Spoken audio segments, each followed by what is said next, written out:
Objection. Mr. Speaker, on Tuesday, the Rules Committee met and reported a rule, House Resolution 1142, providing for further consideration of H.R. 6784, the Manage Our Wolves Act. The rule provides for consideration of the legislation under a closed rule. Mr. Speaker, I'm proud to have co-introduced the underlying legislation considered in this rule today, H.R. 6784, the Manage Our Wolves Act, to return management of the gray wolves species to the states. The states are best equipped to provide more effective and accountable management that responds to the needs of the ecosystem, other species, as well as local communities. On June 13, 2013, under the Obama administration, the Department of the Interior and the U.S. Fish and Wildlife Service published in the Federal Register a proposed rule that would have removed the gray wolf from the list of endangered and threatened wildlife.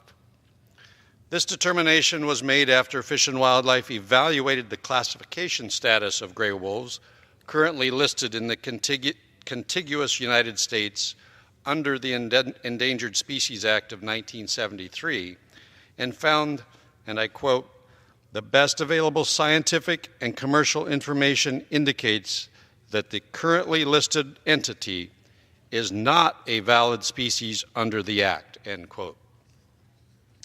Mr. Speaker, the purpose of the Endangered Species Act is to recover species to the point where they are no longer considered endangered or threatened. The gray wolf is currently found in nearly 50 countries around the world and has been placed in the classification of least concern for risk of extinction by the Species Survival Commission of the International Union for Conservation Nature. Some of my colleagues have asked, well, if Fish and Wildlife have proposed to delist the species, why haven't they done so? That is a completely fair and reasonable question. Unfortunately, it is due to the fringe environmentalist efforts that any action from moving forward under the law has been stalled. So long as the courts are abused to prevent the proper adjudication of the law, we will not see progress made. And it is because of this exploitation of the law that communities like those in central Washington suffer the consequences. Mr. Speaker, in my home state, the great state of Washington, the gray wolf is not listed in just the eastern third of the state, forcing the U.S. Fish and Wildlife and the Washington Department of Fish and Wildlife to rely on an arbitrary political boundary when delineating and managing a species.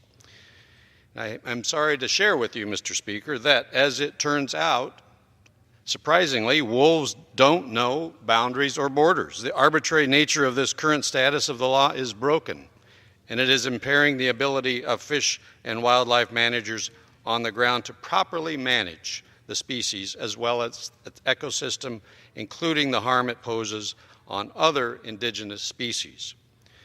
Mr. Speaker, this is why Congress, as a co-equal branch, must act. This legislation directs the U.S. Department of the Interior to follow through with the proposed rule and delist the gray wolf from the list of endangered species. We have a responsibility to protect the incredibly diverse species, both in Washington state and across this country. These efforts to protect our wildlife species must be based on sound science and an open, transparent process. Unfortunately, that is far from the case when it comes to the process dictating endangered species policies, particularly in this case of the gray wolf. For years now, Washington's Department of Fish and Wildlife has asked the federal government to delist the gray wolf and provide relief from the burdensome, broken process dictating species management. I have received letters from the director of the Washington State Department of Fish and Wildlife, one in 2015 and one earlier this year, and would ask unanimous consent, Mr. Speaker, for them to be entered into the record. Without objection. In them, the letters read, and I quote, "Dear Congressman Newhouse, the Washington Department of Fish and Wildlife appreciates your continued assistance to encourage the U.S. Fish and Wildlife Service to complete the delisting of the gray wolf and remove it from federal protection under the endangered species list. It continues, in 2008, the first wolf pack was documented in Washington state. Today, we have 22 known packs. During this time, the state's wolf population has increased by an average of more than 30% per year. As demonstrated with the current rate of recovery, the department is well suited to facilitate the recovery and management of wolves across the state.